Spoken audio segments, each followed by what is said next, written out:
Welcome to the Breech Birth podcast. I'm Sasha Hopkins, private midwife, breech birth educator, and your host. This is a space to hear the real, raw, and powerful stories of women who have experienced breech birth in all its layers. Each episode features honest conversations with women who've experienced breech firsthand, offering insight and reflection. This podcast was born from the knowing that these stories need to be heard to inform, connect, and reclaim the story of breech birth. Whether you're navigating breech birth yourself, supporting others, or simply curious, welcome and thank you. Welcome, April, to the podcast. How are you? I'm well. How are you? Good, thank you. So before we start, we're going to go through some context questions. Where are you located? I'm in Boston, Massachusetts, in the United States. And how many weeks were you? You had, just for context first as well, you also had twins, as we're going to talk about your twin birth. How many weeks were you when you had them? I was 39 weeks and 5 days. Amazing. And what kind of care did you receive? I had homebirth midwives. I also had my ultrasounds done through a maternal fetal medicine specialist. Okay. And did you have a vaginal birth or cesarean? Vaginal birth. All right. And before you start your story, do you want to share a little bit of context about yourself? Just a little background. It could be as little or as much as you like. Sure. Yeah. So I have 5 kids. My husband and I live in Boston. He's a social worker and political organizer, and I work at a local nonprofit. We did home births for a couple of our births leading into the twins. We were surprised to have twins, and now we have a very, very full house and a couple of pets. The cat might make an appearance and an old dog. Great. I love it. Awesome. So you've had children before your twins. Do you want to just give a short context of what kind of births you had for those and the care that you received? Yeah. So for my first, I was in a hospital care setting, and it was a vaginal birth with no interventions, but it was with an OBGYN in a hospital setting. My second and third births were home births with the same midwives that I worked with for the twins. So they were both also no intervention and vaginal births at home. And then I was working with the home birth midwives for a pregnancy that we lost right before the twins. And then for the twins, also those same private midwives worked with us. Amazing. And so baby A was Breech. So do you want to start from the beginning? How was that journey finding out you're having twins, and was it a planned pregnancy or a little surprise? Yeah, it was a planned pregnancy. We had a loss about a year prior and knew that we wanted to try again. So we were trying, but it happened quickly. Very early on, it was a very, very exhausting pregnancy. So before we knew it was twins, I just felt very different than I had felt in the previous pregnancies. Very, very tired, a lot more nausea. It didn't cross my mind that it would be twins, but of course, when we went for our first ultrasound, so what I've done with my home birth midwives is we've done minimal ultrasounds for the most part, but usually we do one around 12 weeks and then the larger scan, and then that's kind of it. This time around, we went in around 12 weeks and found out it was twins. I had no context for that. I didn't even know if my midwives would deliver twins. So that was sort of the first set of things to figure out. But what we ended up doing was basically the same type of care I would have gotten with the midwives that I was used to. We continued to do. With the addition of more ultrasounds and working with the maternal fetal medicine specialist. But he really was just there kind of to advise. He was not my primary provider. So he had his opinions about things, particularly about the breech situation that we later discovered. But I was mostly working with my midwives. The pregnancy was extremely exhausting. And unlike so I spent a lot of time in bed. And we did early genetic testing. So we knew we were having one girl and one boy.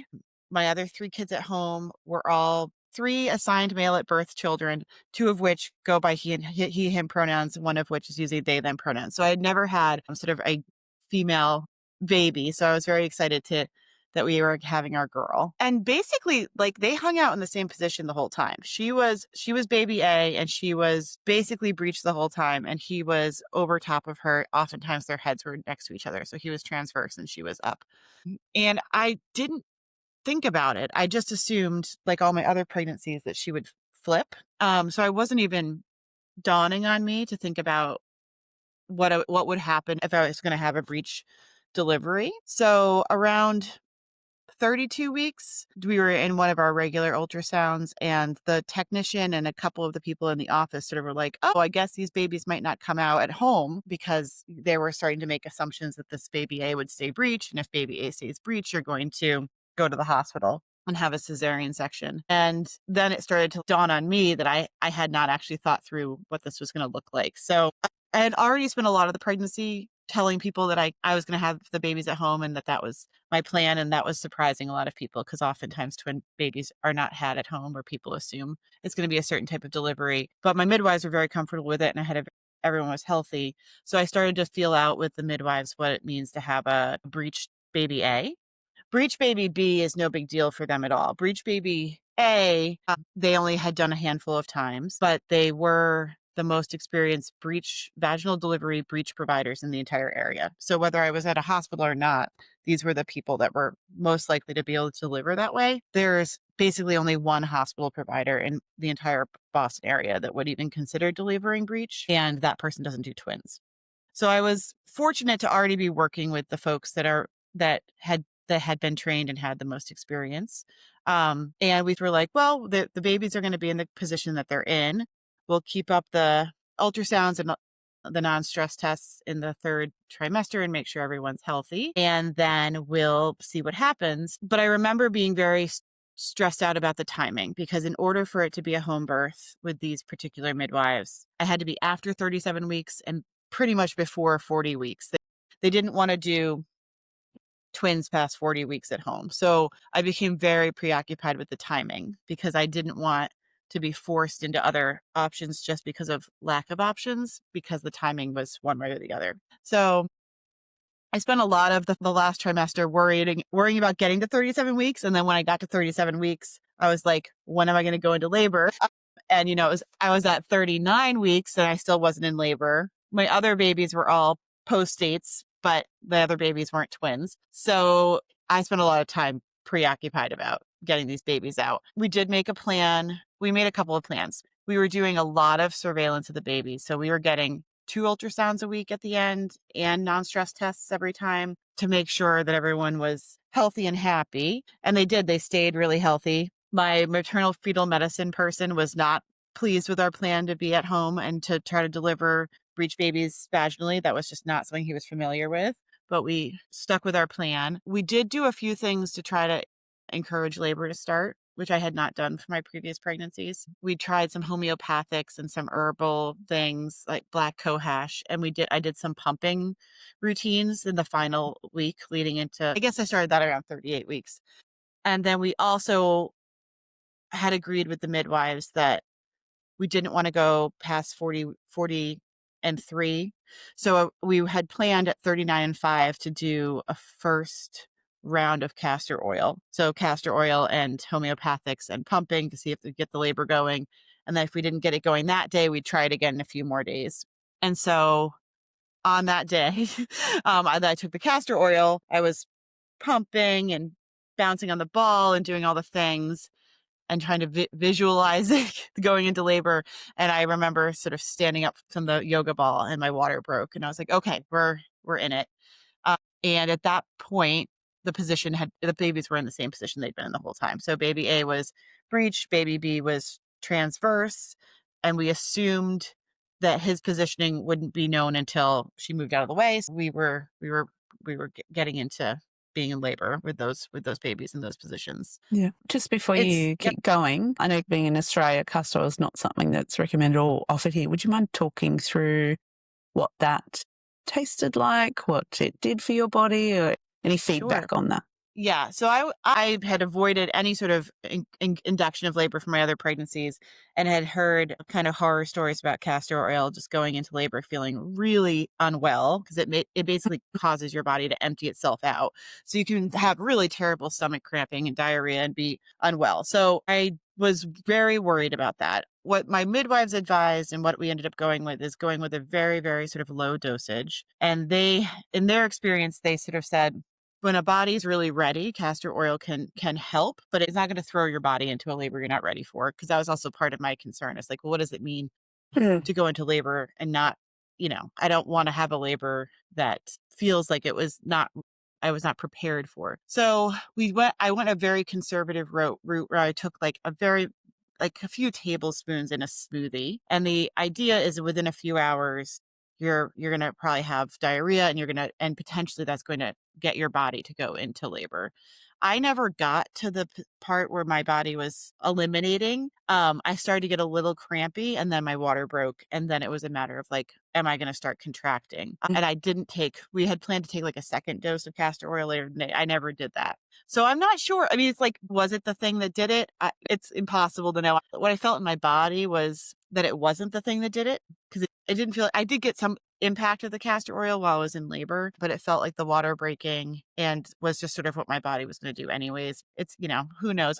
I was worried about it being like extremely exhausting. I was already very exhausted and already having a hard time eating well and taking care of myself in the final trimester. So I was like, the last thing I want is to go into a labor, emptying myself out and feeling more exhausted and more run down. It didn't have that impact, which I'm very grateful about. Yeah, great.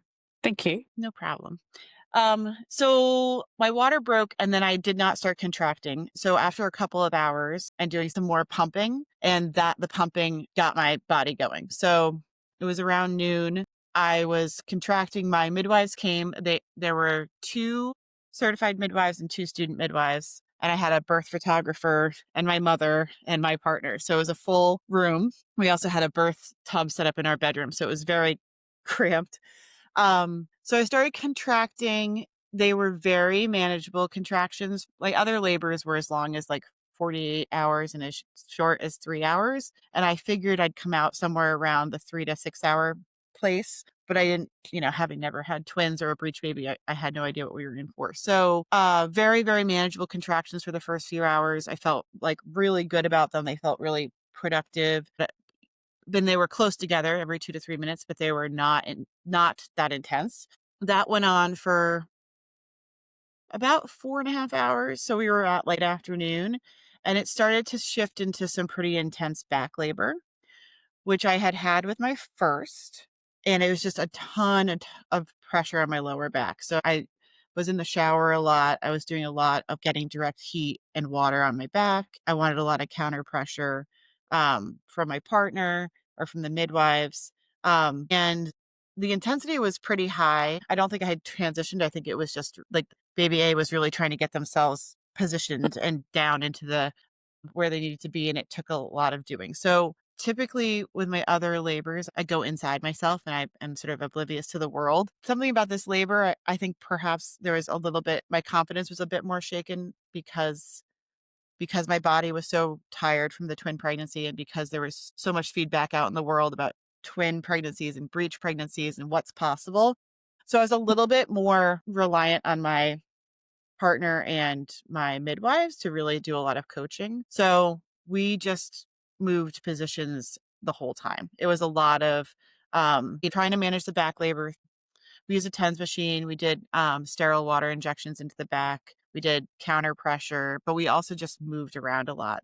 The midwives were not letting me sort of just hang out in a position and sort of get into labor land. I was much more agitated during this labor, and they were like, we're going to get you moving around, which I'm grateful for because I think part of what was happening is I was bracing against the pain of the back labor. So I was tensing up a lot. And I think it was slowing things down a bit. And my brain space wasn't as open as it could have been. So finally, around 7.5 hours in, we had tried sitting on the toilet a couple times and I really hated that position. I was like unwilling to do it. But my midwife pushed it again. So I sat down on the toilet facing forward and did 2 contractions there. And then the baby was rumping. So we had gotten some movement. That's why we love the toilet. Yep. And I resisted it like crazy. And then I remember this moment of just kind of giving into that position and what that back labor was going to feel like. And I think it made a big difference and it was what the baby needed. So she was coming. We transitioned over to the bed and I did sort of a standing squat with one of my knees on the bed. And she came down, full breech. And then the legs came. Frank? The knees were bent. So she didn't get any feet first, but we got like butt and then one leg, 2 legs. Yeah. So complete. And they came out Yeah. And she came up to like around the armpits. I remember having heard a podcast about, because I was trying to consume everything about breech and breech twin birth that I could find, that sometimes your contractions stop once they're out that far because there's just less pressure from fundal pressure and the uterus. So that's exactly what happened. She was out up to her armpits, and like I had lost the urge to push or feeling any contractions. And I had talked through with my midwives, and they were like, we usually, once the baby's out that far, we're not going to go more than 4.5 minutes before we start to do things to really kind of get that baby down and out. So I knew I was kind of on a clock, but I was also at that point more at peace with the labor and the progression, how it was going. And I was not worried about the contractions having gone away. I just sort of knew that at some point I was going to push her out. So everyone was pretty calm and quiet. And then probably around the 4.5 mark, they were like, well, we're going to push baby out. And as I was pushing, the midwife did a little sweep of her arm because her hand was up by her face and kind of released that shoulder, or I guess released the arm. So the other arm came down. Felt at the time I didn't know exactly what she was doing, but it something felt like a big release, and then that head came out very quickly. So, having debriefed with her afterwards, what she did was basically get that little arm passed and down, and out she came. And she cried right away. She was breathing right. I mean, all the positive things. It looked good, really good tone. And so she came up to my chest, and then I had like 12 minutes of total peace. The back labor was gone.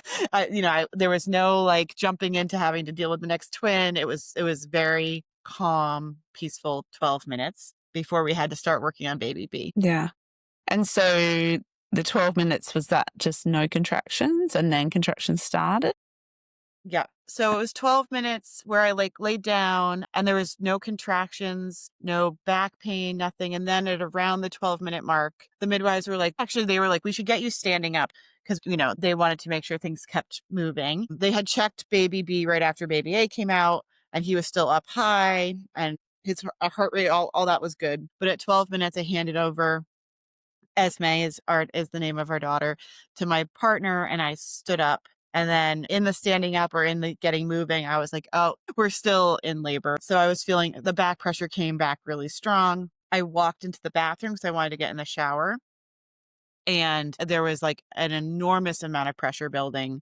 And my water broke again. And then pretty much baby B was out within minutes. Like it was an explosion of water breaking again. And then he was out. And you're in the shower for that, you said? Yeah, I was in the shower. That was lucky.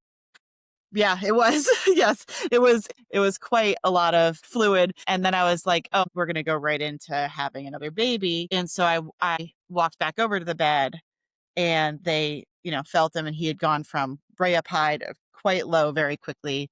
And he had flipped. So he was kind of transverse or kind of also breech. And then when she got out of the way, he basically somersaulted down and was head first.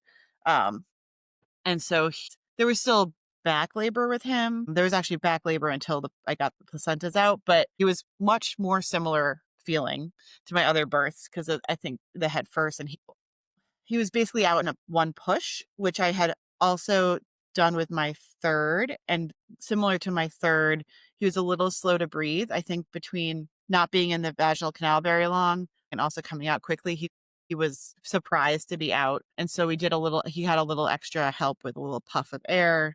And also during all of that, he got a little cold. So there was a little bit more to manage with him, but ultimately he was fine after the first few minutes. He was a little bit cold, a little bit shocked, I think, to be out in the world.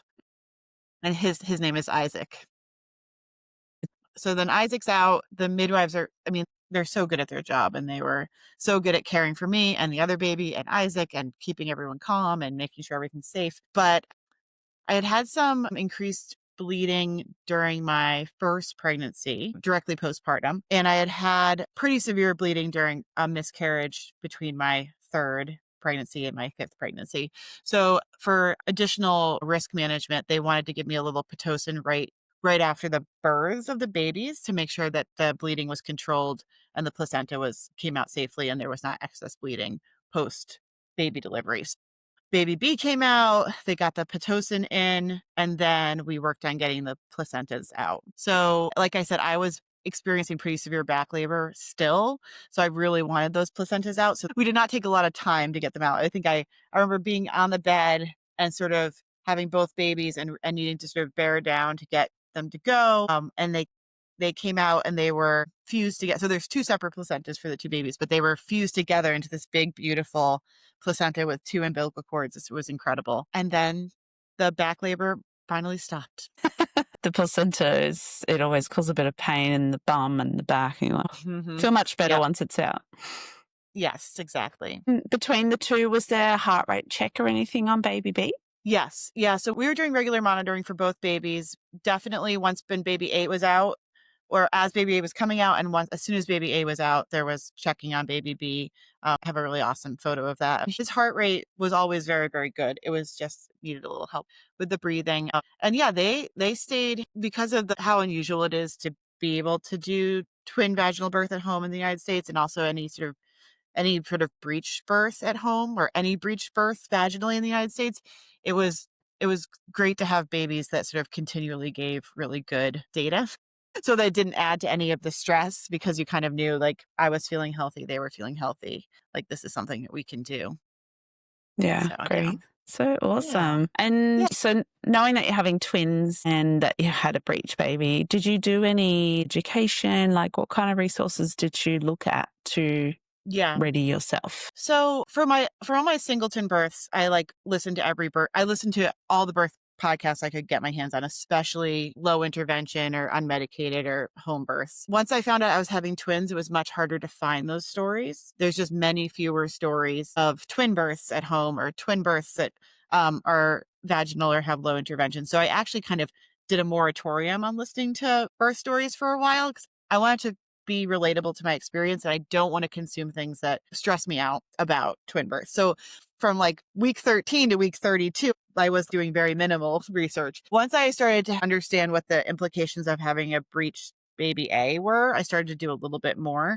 I talked to my midwives a lot. A lot of it was talking to them about their experiences delivering breech babies and what they look for and how they're trained and what they've done. They have a relationship with a very famous breech provider in California who we talked about. And he's got a podcast called Birthing Instincts, which I did consume. I also found Breech Without Borders, which is a great resource, and just started to look for stories that were specifically about breech home births, breech baby A twin births. And there aren't a ton, but what I wanted was sort of the arc. What is different about a breech birth at home, if anything? What is the experience what are the things that would tend to happen, or what are the maneuvers that a provider might have, or what are the trainings that providers can get? And then similarly, what happens with a twin birth at home or a twin birth that's not in a hospital setting? So there were fewer options, but I did find what I could. And I also did do quite a bit of research. I limited myself on purpose. I was like, I'm going to do this research for this amount of time, then I'm going to stop, because I didn't want to go down a rabbit hole. But I did some research around what are the risks of breech birth? Why do they so rarely happen in the United States vaginally? Mostly so I could advocate to our family and friends who had questions, which I also had to have boundaries about. But I did want people to know that this information, and there's research and data out there that supports breech birth is a physiologically normal birth and can happen quite safely with trained providers. So I guess it's, Birthing Instincts, Breech Without Borders, a couple of research studies that my midwives pointed me in the direction to. But yeah, I was surprised how hard it was to find the stories, because it's just not a very common experience, at least in the United States.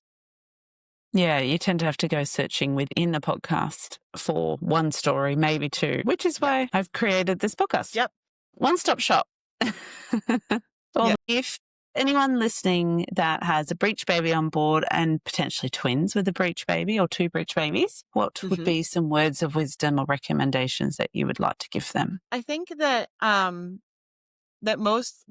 most important thing, or the thing that I am most grateful for, is that when you're pregnant with babies and you have the opportunity to, give birth to babies, there's so much power in that experience. And there's a lot of opportunities for people to feel less confident, or to question themselves, or to feel worried or stressed. And it's not like your labor and delivery need to go exactly the way you imagine them to go, but you don't need to give away your how powerful of an experience it is. And so I felt this really strongly with my singleton babies. And I think it was more tested with my breeched and twin babies because there was a lot of noise that shook my confidence. But it's, it's an amazing experience to go through labor and delivery and allowing yourself to be embodied in it and empowered in it and pursue it, in a way that you feel comfortable doing with resources that you feel comfortable with. That's an amazing gift. And I just want to encourage people not to give it away or not to feel like they can't pursue it because, our bodies are incredible and it's an amazing experience to be able to birth babies. Yeah, absolutely. Don't give away your power. Love that. Yeah. That's perfect. Yep. Thank you so much for sharing your story. It's been awesome. Thank you. Thank you. I'm so glad that you, this is a great resource. I'm so happy to be part of it. Thank you for listening to the Breech Birth podcast. These stories matter. They stretch what we think we know and bring voice to experiences that need to be heard. I'm so grateful to the women who have shared their experiences with us, raw, real, and full of wisdom. If this episode resonated with you, please follow, share, or leave a review. You can find us on Instagram, Facebook, and YouTube at Breech Birth Podcast. And if you have a breech story to share, I'd love to hear from you. Until next time, may we continue to reclaim the narrative, one story at a time.